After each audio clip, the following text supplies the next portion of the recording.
Well, hey everyone, it is Lawrence Henderson with you one more time, and I have the great pleasure of having Miss Piper Moore with me today. And before I let her introduce herself, the topic we're going to bring to you today is all around managing expectation while you're in that life and career transition and making sure you're doing it in a very excellent way. We understand there's anxiety, we understand there's fears and all these other things that happen, but Piper's going to help you understand that you can do it and you can do it well. So before I let her get into any of that, Piper, go ahead and introduce yourself to the world. Well, good morning, Lawrence. It's such a pleasure to be here today with you and all the other leaders of Connecting the Dots 2020. And I'm excited to be able to share a little bit of my story and some nuggets for everyone else that's listening. Yeah. So thank you for this opportunity. I'm excited to be here. So again, my name is Piper Moore with PM Morning, and my journey has been full of transitions in life and career. And what I do know from my own experience is anytime you're going through a transition in your career, it's also impacting your life. So they kind of go hand in hand. So my background comes from executive coaching. I'm also a professional speaker, and I am a professional in human resources as well. So I am all about the people, the policies, the procedures, and helping other people grow and being able to close that gap in the corporate world from where people are and where organizations are to where they want to be. So that's my area of expertise, and I just love being a part of someone else's growth. So thanks again, Lawrence. No, it is my extreme pleasure. And as we think about just the phrase in and of itself, managing expectations, when you hear that, what begins to come up for you when you hear manage expectation? When I hear managing expectations, the first thought I have is you have to set realistic expectations. Because if you don't, you're going to be trying to manage some things that you know are not necessarily within your reach.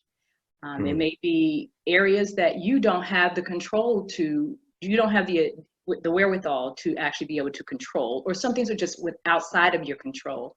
So when I think about managing expectations, I think of going through a process to where I've set expectations. I know realistically these are expectations that I can achieve.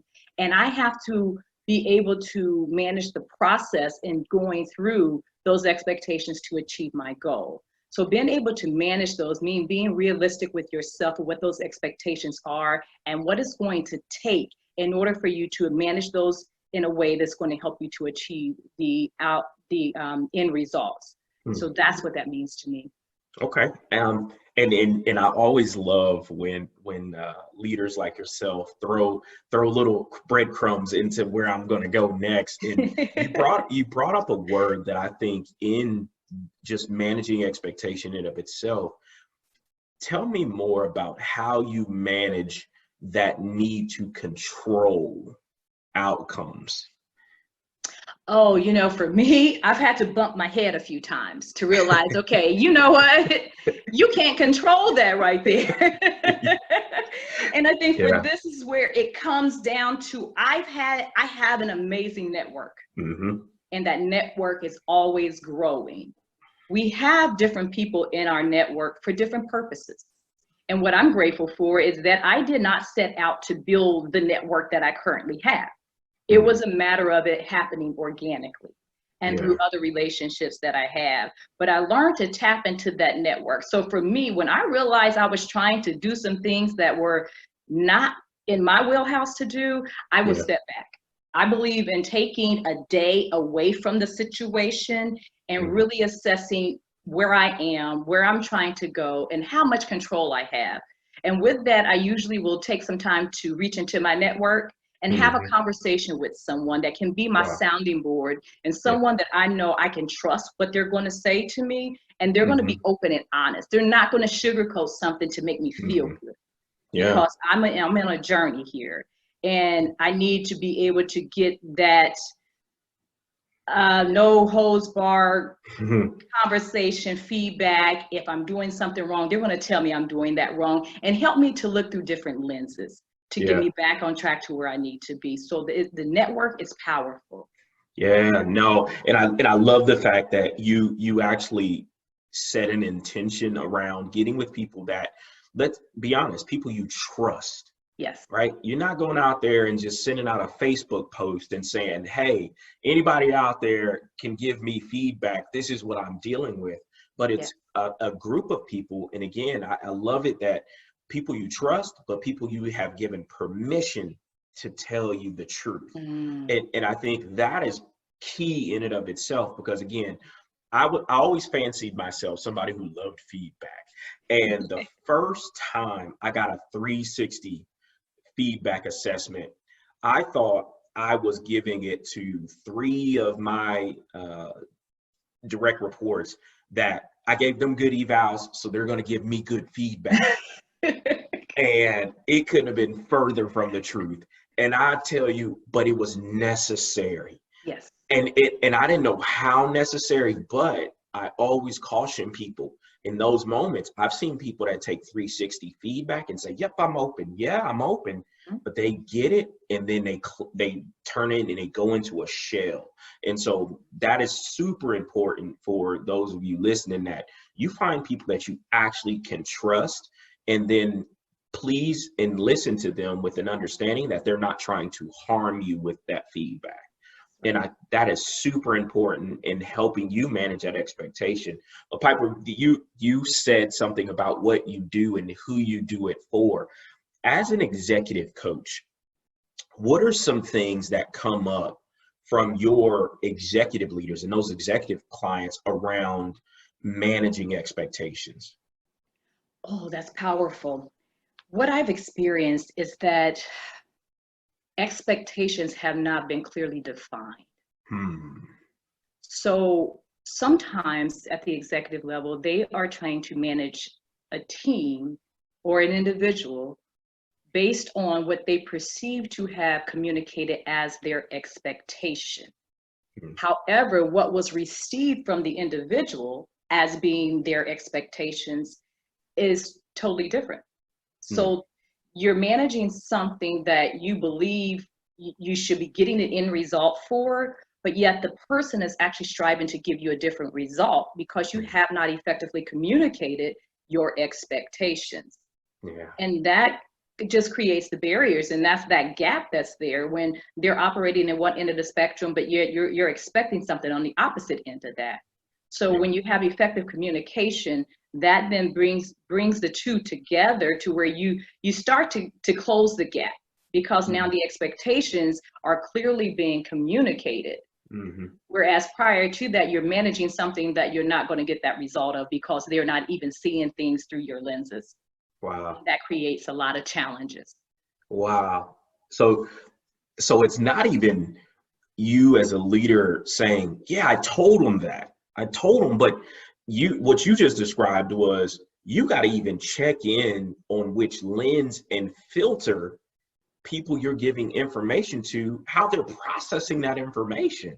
Absolutely. That is huge, because Absolutely. as a leader, when you think about we're up against this, we're up against that, we're up against that, it's often, as in my experience, and just sound like yours as well, leaders aren't even being perceptive about the obstacle of filters. Right. Right. Wow. Right. And that's where, I always encourage people to ask the question, ask for them to repeat back what it is that you're telling them you're expecting from them, so you can see where their mindset is. What did they hear from you when you were trying to communicate those expectations? Wow. Yeah. Yeah. No, you just brought up for me something that I've probably been hammering it into leaders probably the last 3 months, is being more curious than confrontation. Oh, that's good. Or Stephen Covey, seek first to understand, then to be understood. There you go. Yeah.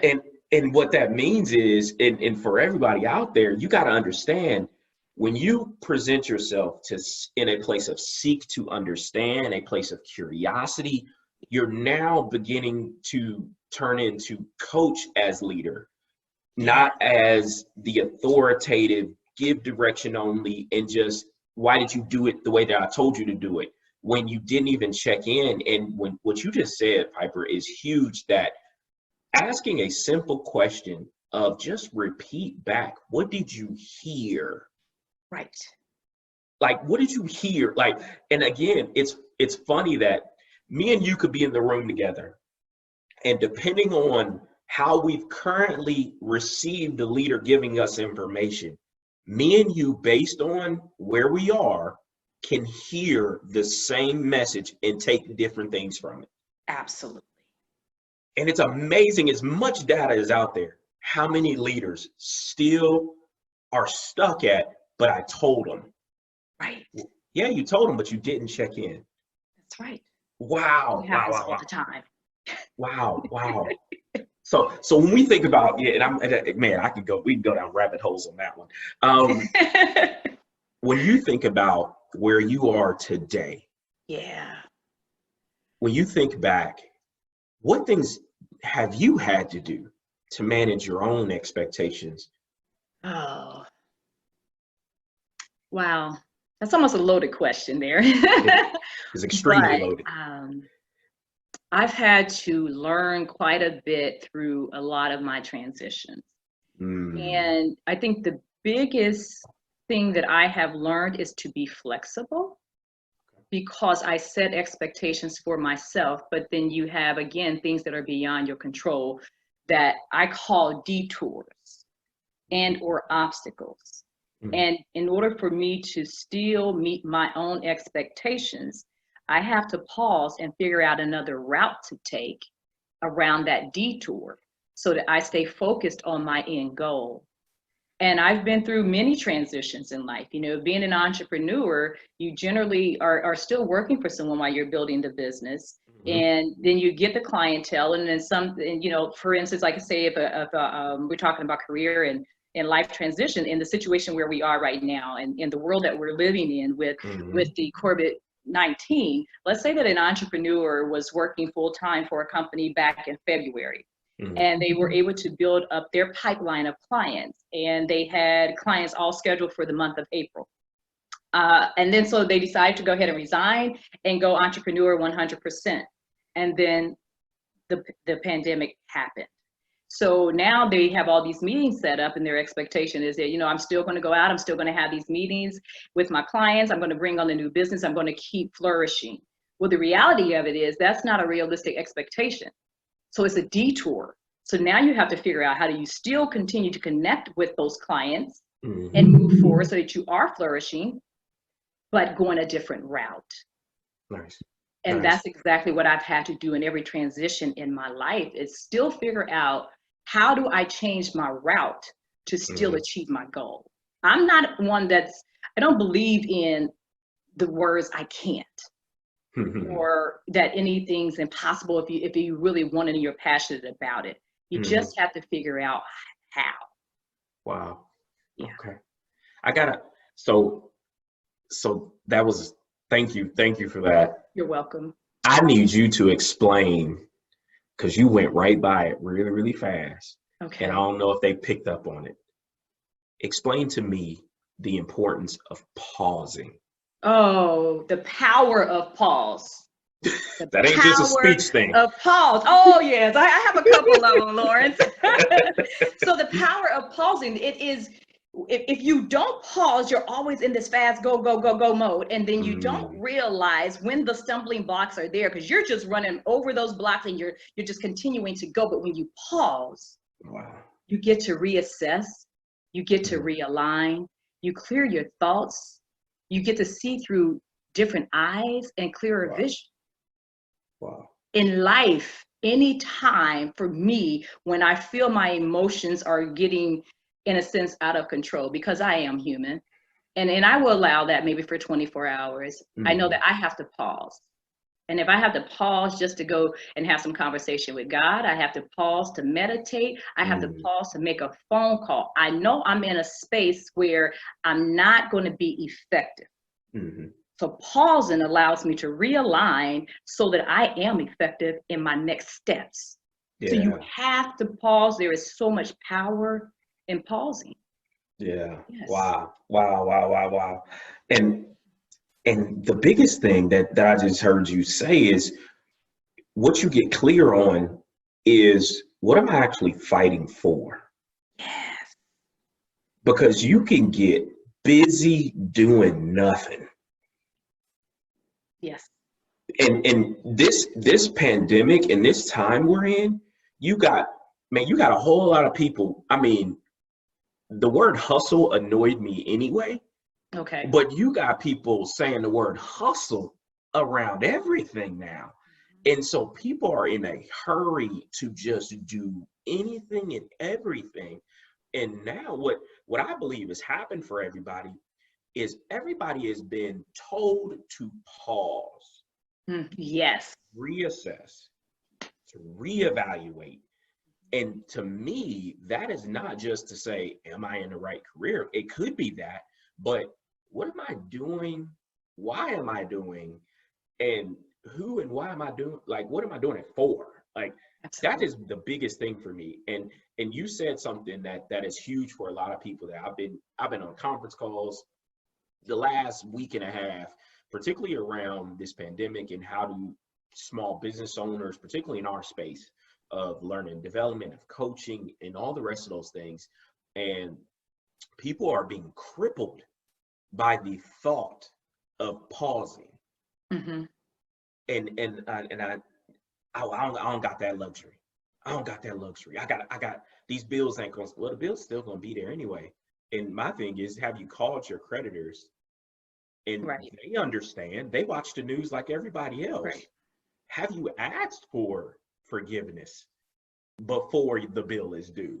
Right? Like, and so it's like pause long enough to not go crazy. Like, Absolutely. and it's amazing to me that leaders and people who claim to do what we do are so scatterbrained Mm-hmm. around what this looks like. And to me, it leads back to, did they manage their expectations correctly as it pertains to business, their life, what was prioritizing, and what they prioritized? So take a difference because you're an HR leader as well, not just a coach. What is the world of HR doing around what's happening today? And before I touch that, I wanted to go Yep. back to pausing. Hmm. As I say, when you pause, and a lot of people don't want to take that time to pause, Hmm. you have to, in order to be strategic in your steps and in your process, you have to pause. So you Hmm. don't want to pause and then go back into the same mindset that you had prior to doing that. When you come Hmm. out of pausing, you want to make sure that you are being strategic in every step that you take going Yes. forward. So that Yes. is the purpose in that. In Mm. the HR world, HR world, it was hit very hard Hmm. because again, we are all about the people, keeping people safe, making sure the companies, that we are managing all the laws and making sure the companies are protected as well. Hmm. So the focus is on doing what's right for the people to keep everyone safe so that it's not Hmm. spreading, throughout the organization, as well as protecting the company. Yeah. So Yeah. we have to abide by everything that's going on so that when we are able to all come back together, Hmm. we are able to move forward and Yeah. just kind of, this becomes something that it was a learning experience from everyone. But it is, for HR right now, some challenging times. It's Yeah. some challenging times, but Sure. you have a lot of great leaders in the industry and all will Sure. be well. Yeah. Yeah. Yeah. So I gotta so Coach Piper. Yes, Um. Coach Lawrence. Yeah. Yeah. What possibilities exist in this new normal? Oh, there are, it was interesting question because as this started to happen, my thought was there's so much positive that's going to come out of this. Hmm. I think as we look at careers and we look at life, some of the things that I see happening is people are going to assess differently than they ever had before. Hmm. Now that we've been put into a position to where we have to pause, am I in the career of choice for me? Am I actually moving forward in my purpose? Is this their opportunity at this moment for me to reassess and align with the things that I do best? So maybe my next step is not necessarily just returning to the company, but returning in a different role or preparing myself accordingly. If I feel like now I'm going to position myself to transition into what I know should be my greater, what are the steps Mhm. I'm going to take to do that? I think the other part of that is as we look at family time, because we are forced to pause and quarantine ourselves, we're in the homes with our family members, and now we're in a position to where we are in a sense forced to interact. So you Mhm. have to slow down. You have Yeah. to reassess your values. Maybe you're Mhm. having dinner with your family that you didn't do that because everybody had so many different agendas. Yeah. So the things that should be of value are going to become, they're going to just kind of come back into our daily norms. Yeah. And so, yes, we are up against some difficult times, but when you look at the positive in that, that brings you back Mhm. to your core values Mhm. and being able to really move forward as far as your career into the things that you can do well. Yeah. That Yeah. is some of the things that I see happening here. Hmm. And don't feel, people should not feel, so hear my words, you should not feel as if you have to go down this journey by yourself. This is where the coaches and the mentors are going to be most valuable to you, because you don't need to take this this walk into this new journey Mhm. alone. Have someone there that can help you with the process and your next steps, and really being able to see the big picture and every Mhm. step that you need to take in order to get to that big picture. So those are a lot of the positives that I actually see coming out of our current circumstances. Wow.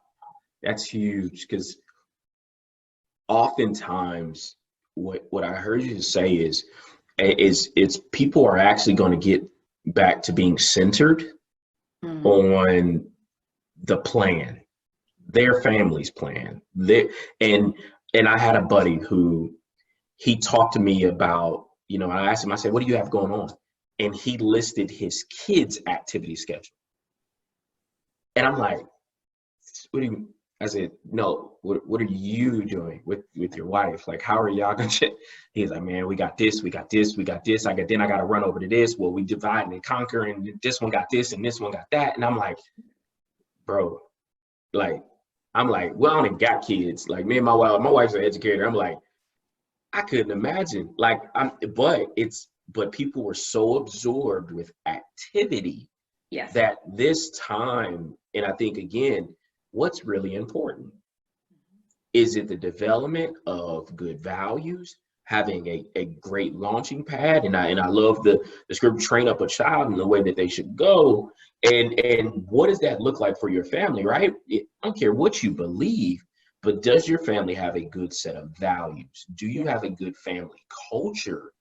And I think this pandemic couldn't be more timely because people were so busy. And again, the level of anxiety in kids was mind numbing.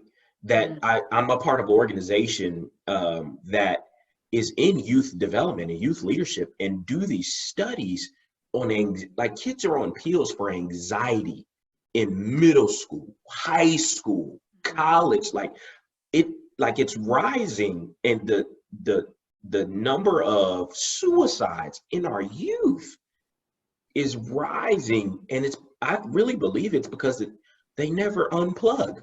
right. They never unplug, and this is literally forcing families to unplug. Absolutely. And what we have to think about is, because I have very active kids too, Yeah, and I know that world, but there has to be a balance. And yeah. we as parents have to really assess what we're teaching our children, Mm, because they're not asking us to sign them up to have a full schedule after school. These are the yeah. things that we feel like they should be involved in to kind of build their character and blase, Hmm. blase, blase. But we have to also understand that they have to know how to unplug, what that means in the value in that as well. For They have sure. to understand the balance of having family time, to Hmm. where you are completely separating from the agenda. Yeah. So Wow. we as parents have to be mindful of how much we're putting on our children For sure. For and what sure. it is that we want for them versus Mhm. what they really need. Wow. That's good stuff. Oh man, that's good. You leading the way. You leading. You got coach. You got HR leader. You got great mom. I mean, you all in there. Thank You you. all in there. Yeah. So if you're thinking about just, I want to give us a couple things you had to do for Piper to get centered on what you wanted out of life. I'd say for a couple of things. One of the things I had to do was to get tired. Hmm. I had to get tired of feeling like there was so much more in me that I needed to be doing, that I understanding and feeling that there was purpose inside me, and then not just settling for that job and that check. And that, I think, was the biggest thing that kind of jump started the trajectory of my life, is realizing, okay, I can't keep doing this because I felt like I was robbing myself of something that was burning inside me.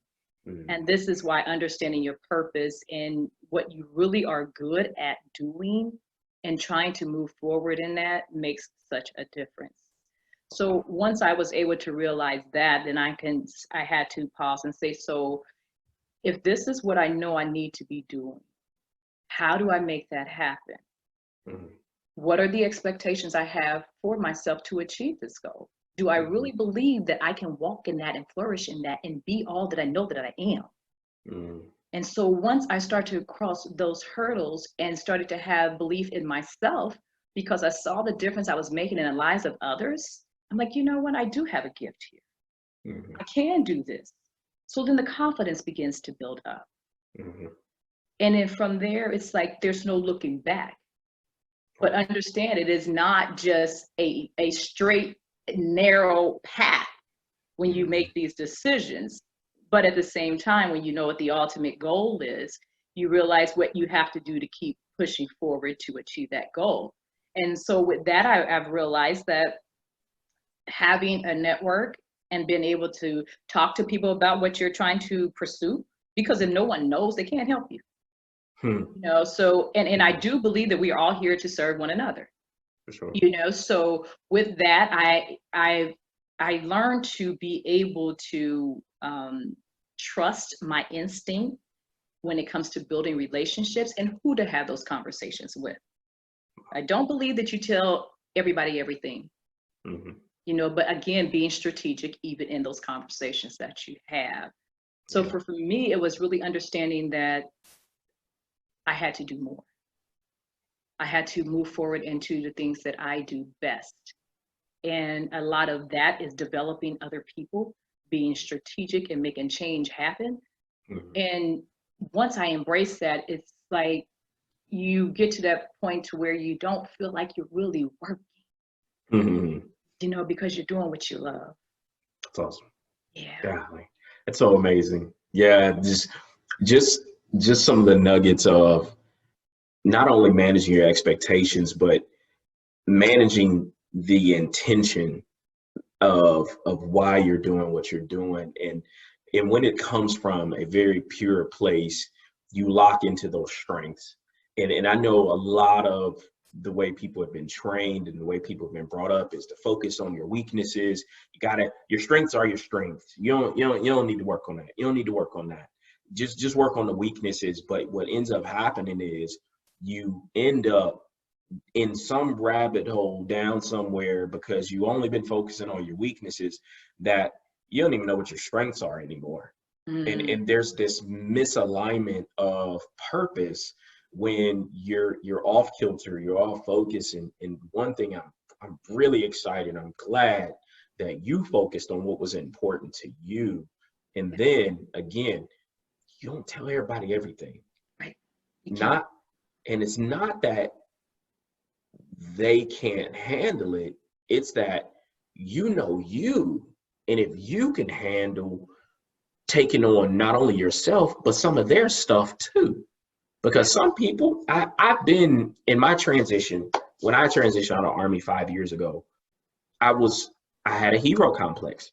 I still had the hero complex. I was a soldier for over 12 and a half years. And I thought I was great at everything and I could help any and everybody. And that just wasn't true in that moment because I didn't have a focus. I didn't. And so when I wasn't clear on who I was and I'm trying to help other people, and all I kept just doing was attaching other people's stuff to me. And I Mhm. was like, man, why am I slowing down? Why don't I have any momentum? And I look behind me and I'm just dragging people. And it's just like, man, why did I start dragging that person?